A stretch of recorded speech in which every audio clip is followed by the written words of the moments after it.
Welcome to Ideas, a time of conversation about all things board games.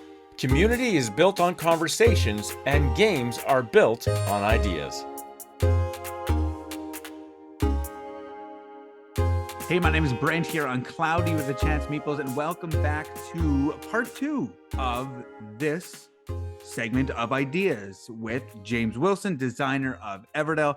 If you missed the first one, I'll say pause the video, go back, watch the first one, and just find out more about how Everdell came to be. And of course, if you're new to this channel or the segment of Ideas, it's a time in which we chat with game designers and we build community, and community built on conversation. That's what we have here. And games, they're built on ideas. So once again, I want to thank you, James, for joining us. And we're going to pick up where we left off last time. You were talking about the challenges of New Leaf and how to build another 50% of the cards and how that worked, and then even add more player powers. And so New Leaf has 4, correct me if I'm wrong, 4 new player powers. New Leaf has 4, and then Mistwood has 4 more. So it was eight more to add. And back to Belfair, like when we were designing player powers. So that was another thing. So to rewind, to the 2 biggest things that people wanted after Everdell came out, more cards and player powers. It just seemed to constantly be the thing, because we had all these awesome little meeples of different types of critters, and they're like, I want them to have powers. Everyone was saying that. And it was already a daunting thing to think back when we just had Everdell and Pearlbrook, because there was 8, 9, I think 9 total at that point, which is quite a few to come up with. But then we did Spirecrest and we did Belfair, and we added even more. And I was concerned that I didn't want player powers to become like this board that had all of your rules, because Everdell is not a really complex game. The complexity comes out of what you do with your decisions, not what decisions, how do I function the game. And I wanted it to stay streamlined. And so really it was just trying to find what would a player power even look like for Everdell. And like so much with Everdell, how can I get it as simple as possible, yet still have potential ramifications? And so we ended up with really just these little cards that are your player power and how they work. But you would not believe how complicated it was to get those balanced. And balanced being a relative term, because everybody even now will say, well, this is more powerful and powerful in some situations. I'm sure they are unbalanced, but balanced and then different, and not to just feel like a rehash. And I think by the end we have 23, something like that, like 23 different ones. And I still remember player powers just beating my head against the wall saying, these player powers, they're going to kill me. They're going to kill me. They're going to kill me. I can't figure it out, like they're way overpowered, or we would make a power and we would test it, and you would like utilize the power once. Well, that's not going to work, obviously. Right. Yeah. So, yeah. Do you have a favorite player power? I hate all of them. It is funny, because I really have just kind of like blocked them out, because they were such a struggle to design. They were fun and interesting, and I don't hate them, but I think I got done with them, and I didn't want to like have to balance them anymore. And I haven't had a chance to play Everdell with player powers to just enjoy. Every time that I've played it with player powers, it was to balance it. Right. And so there was always that like questioning, is it working? Is it working? So I don't have an answer for you on that one. I don't know. I can't obviously speak on Mistwood or New Leaf, but out of the other 15, which I will say before I tell you my player powers, I will rank them. I probably will rank all 23 when it comes to that. And my wife and I have actually done we call it like the Belfair circuit, the Spirecrest circuit, and the Pearlbrook circuit. We've done this a few times, and we log all of our games, and we start on opposite ends of the player powers, and we move, and then we cross. And it's a little bit challenging. You guys are amazing. It's a little challenging when we have 15, because like the otters play the moles, and the moles play the otters, and then the owls, because there's an even number, or there's an odd number, right? But we did that, and we've done it We did it last year, like best out of 15. Whoever Oh can win wow, 8 games that's first. super cool. So then we've been doing the same thing. We're currently on it for 2022. And I think I'm ahead. We played 11 games. I think I'm ahead 6-5 or something like that. But my Oh, favorite it's player tight power, stuff. and this one probably has to be seen again. I haven't played New Leaf and I haven't played Mistwood, but seems to be the most overpowered. But that's the platypuses. Yep, I've It's heard that. it's front end. I feel it's front end overpowered. Like you can have a massive start of the game.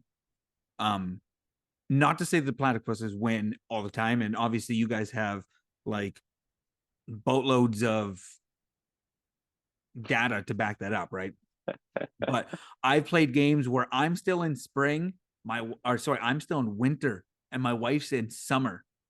Yeah. And that's the crazy thing about the crazy, not in a bad way. That's the thing that I love about Everdell. Well, lots of things I love about Everdell, but when we play and I'm like have so many cards in my city, I'm not even in summer yet. It gets to the point where I don't have a city to build anymore. So the game still ends virtually within a turn or two of my opponents, even though they're like 50% done the game when it comes to seasons. That's something that I've never had a hang up on. I know some people have got hung up on the whole changing of the seasons differently and preparing for season. To me, thematically, that never was an issue. I can see sometimes how maybe it would be an issue for some people. But that was never, but I know the platypuses, oh man, I don't even know. I think I had 7 cards built the last time I had platypuses. I had 7 cards. I'm trying to think now. Oh man, it was great. It was a great game. But You know what's crazy is I remember in the testing, this was quite a few years back, but I still remember feeling like the platypuses were weak at the time. And we messed in, they were doing something different, I'm sure, because I'm telling you, we threw out 3 times the amount of player powers that survived, I'm sure. But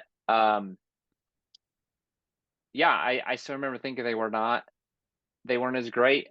And then we adjusted something, and they may have not gotten enough extra testing after some adjustments to see, oh, actually under this situation they can. But this is the type of thing that happens when you have player powers, and especially when you have a numerous amount. If you have like 4 player powers and the game is focused around the player powers, you get them balanced. But if you have numerous ones, you have potential ramifications that are extremely hard to find within the system, especially if you start pulling in expansions and stuff. And these like loops and these power creep things, they're extremely hard to find without literally like hundreds, potentially thousands of playtests. That's why you have people like Stonemeyer readjusting Tapestry after it's been out in the wild, because there's just no way for you to find all of this stuff. And so platypuses, maybe they are. But again, it's situational sometimes, isn't it? Because they could not be. Yeah. And I can see, I've read the frogs or the toads, sorry, are underpowered. But then I think of things like, so the toad, you can discard a card to reactivate a protection. But then I think of all the crazy things of, like, I love the berry engine with the monk and the chip sweep. And just giving berries away. Huge points. Yep. Yeah, that's huge. And I think I just played a game. I taught some coworkers of mine. The guy who beat me, or he won by 30, which in Everdell winning by 30 on the base game, that's like a beatdown in my opinion. That's a lot. Yeah, that's a lot. I think he had 2 farms, two farms, 2 barge toads. He did all 3 wood carvers. Oh yeah. And he just sold all of his wood for victory points. Just shoot it up for points constantly. It was crazy. And after 200 plays, I'd never played a game with that strategy. And there's just so many nuances that that are in the game, and I love it. So let's move back to the expansion. So you have Mistwood. at what point did you start, or sorry, I missed what New Leaf you were saying. At what point did you start working on New Leaf? Because Pearlbrook, correct me if I'm wrong, came out like a year after the base came. Like that was a quick turnaround. Yeah, Pearlbrook, I started working on it before the first Kickstarter even ended. Or maybe it was like right as soon as it had ended. I don't remember, but it was basically while it was like still there or just done. And I started working on Pearlbrook in earnest just immediately because we thought it looks like we might have a hit, which is weird. You look back, Everdell's 5 years old next year. And Kickstarter's like 5 years ago, they made like 400,000. It was a big thing. That's not as much the case now. Things are changing. But at that time it did 4 or something like that, the first one. And we thought, okay, we have a hit potentially. Let's make at least one expansion. So Pearlbrook we got to instantly, and I just got to work on it right away. And then we had a little bit longer for Spirecrest and Bellfair, and Spirecrest was a really hard design. For whatever reason, it was eluding me for a long time. I tried a lot of different stuff that I threw away. That one took a while, and the player powers are part of that too. We introduced those plus 5 and 6 player rules and stuff. And then after that, I felt like I just wanted a break. I wanted to step back from it because it had been all Everdell all the time, nonstop. And I wanted to get some distance to have a perspective. And I wanted players just some time to kind of play it and see what they said about the game.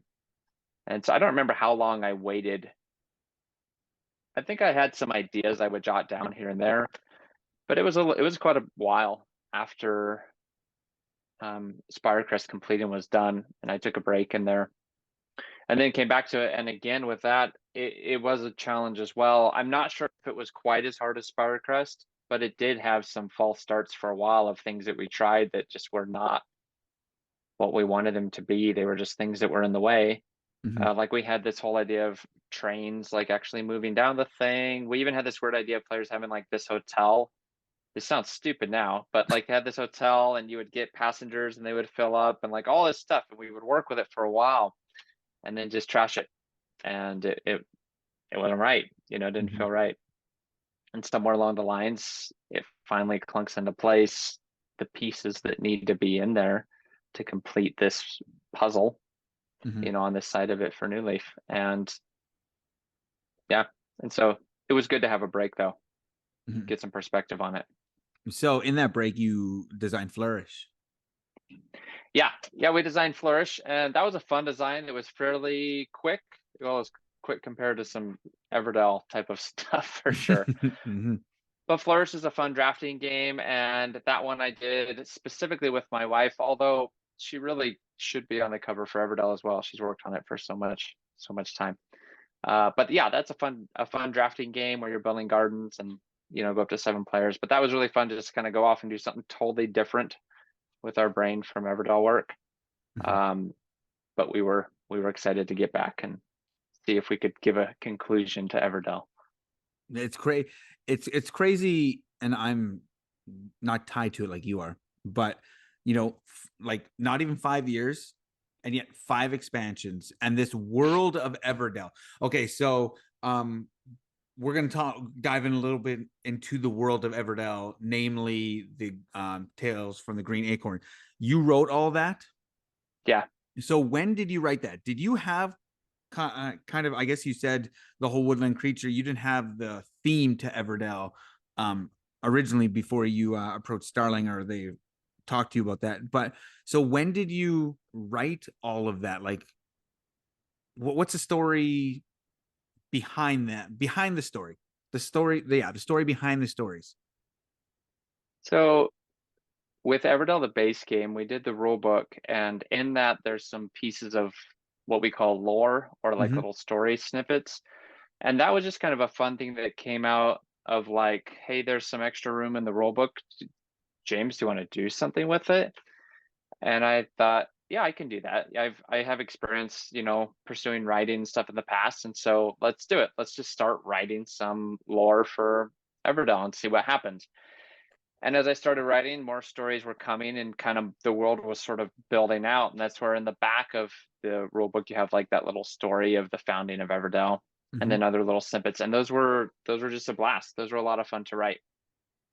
And as we built out expansions, we were exploring more of what it could be, the world, and learning kind of about the world and discovering it as we built the expansions.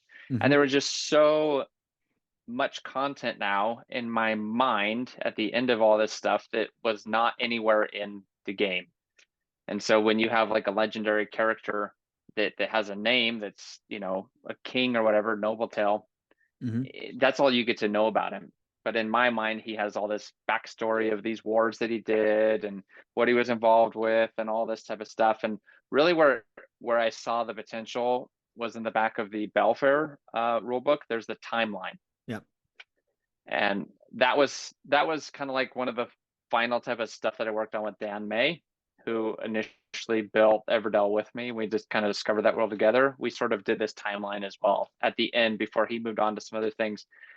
And there was just so much there, just so much humor and interest and questions that I had. So we were going to do this book. It was going to be an art book. And I told Starling, like, I think I could write quite a bit of content and stories.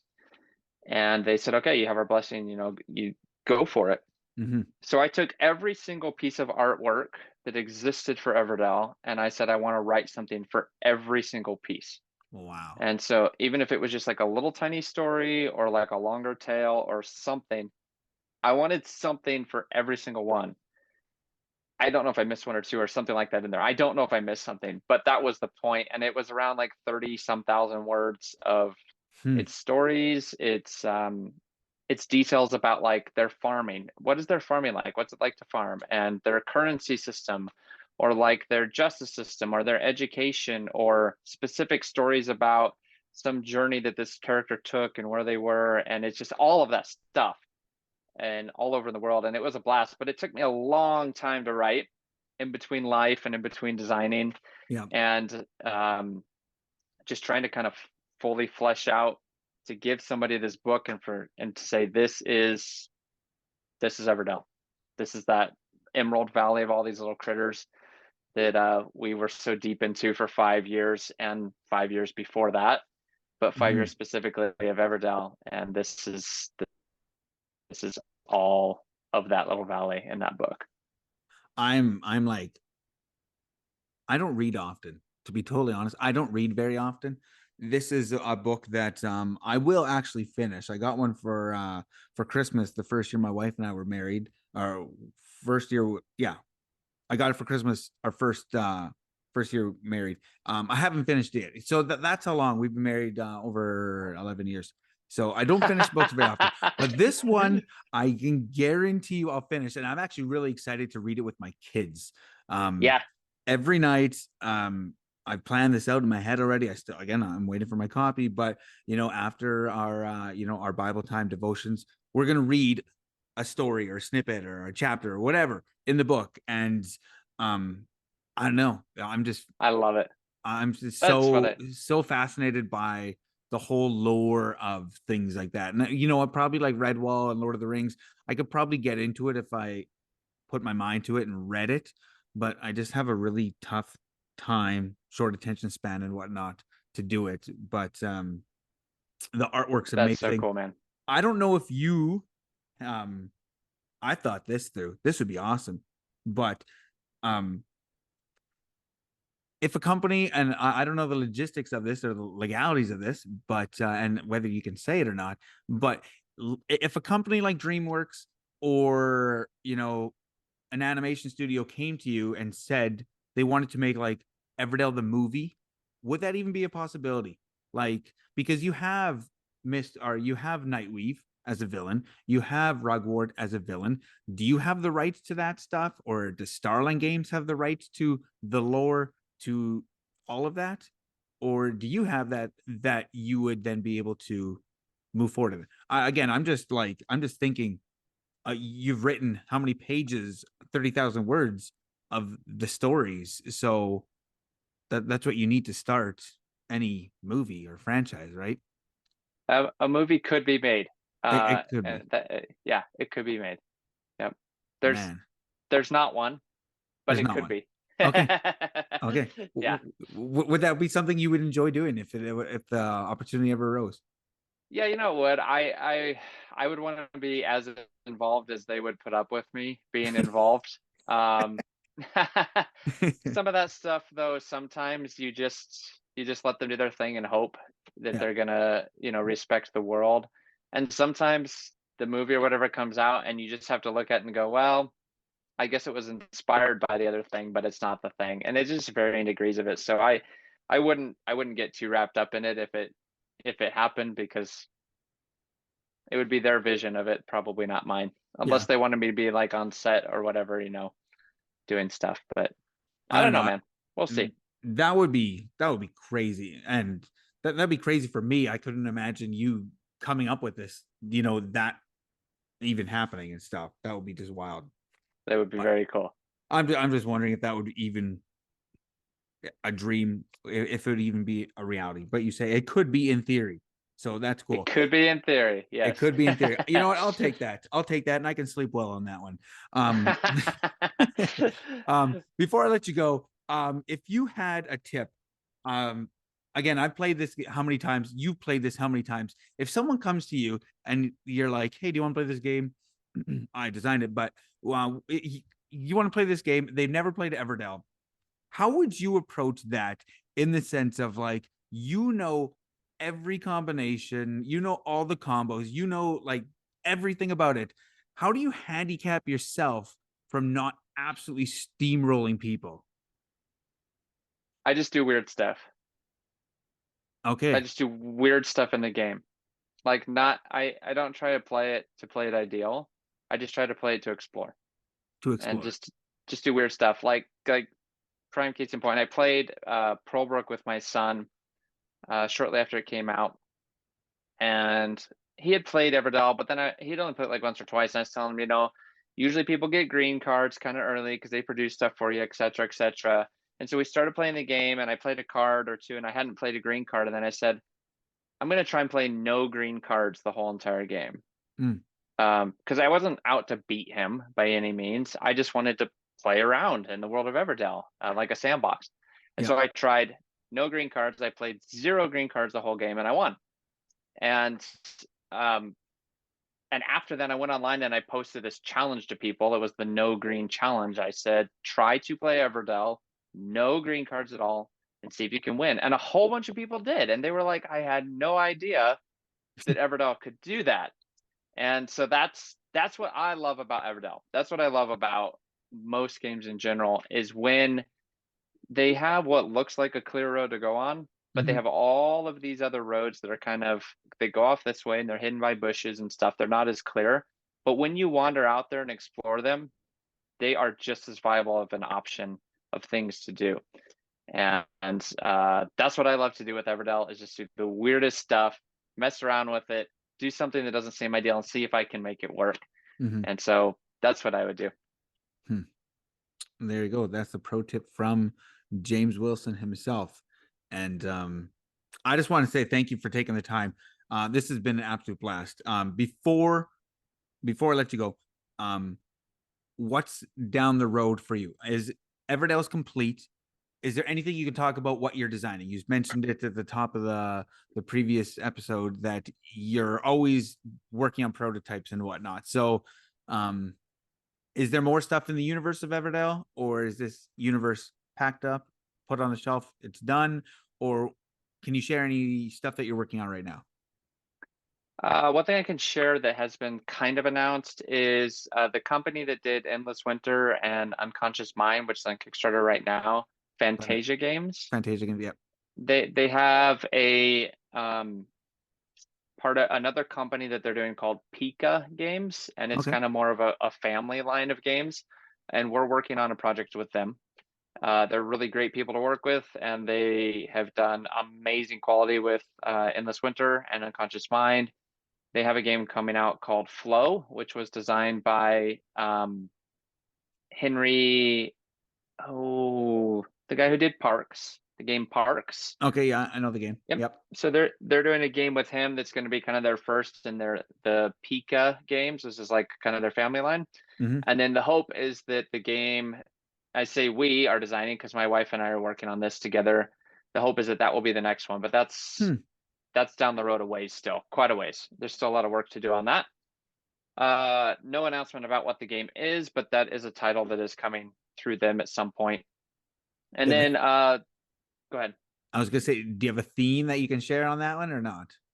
No, it's all secret. I can't That's share right. anything. all good. The only thing I can say is that the hope is that it would be something that would appeal to people that like Everdell. Okay. And so that's the hope, is that we can produce something that is appealing like Everdell is. And yeah, there's nothing more to say about it this time. But as we get there and get more developed, then announcements will be made in regards to that. Right. Regarding Everdell, your question about that, and this has been kind of announced a little bit, but we are not done with the world of Everdell. Not even close. We love the world of Everdell, and we want to continue to explore it. And what that means and what that looks like is kind of just a you'll have to wait and see type of thing. But for us, the world of Everdell is not done, and hopefully we can kind of keep exploring it in fresh and fun ways for a long time. Fantastic. I'm excited. That cool. I am. Me too. Well, thanks so much for taking the time. Again, it's been great finding out more about the journey that you've been on in the last 10 years and more specifically 5 years out in the public with Everdell and the complete collection and all that. If you are just tuning in right now, you know what? Everdell, it's amazing. Check it out. So that concludes another episode of Ideas. Of course, if you want to know more about Cloudy the Chance of Meeples, find us on Facebook, Cloudy the Chance of Meeples. Until next time, grab your umbrella. The forecast is cloudy with a chance of meeples. Thanks, Brent. Thanks for watching. Don't forget to like and subscribe, and remember to grab your umbrella because the forecast is cloudy with a chance of meeples.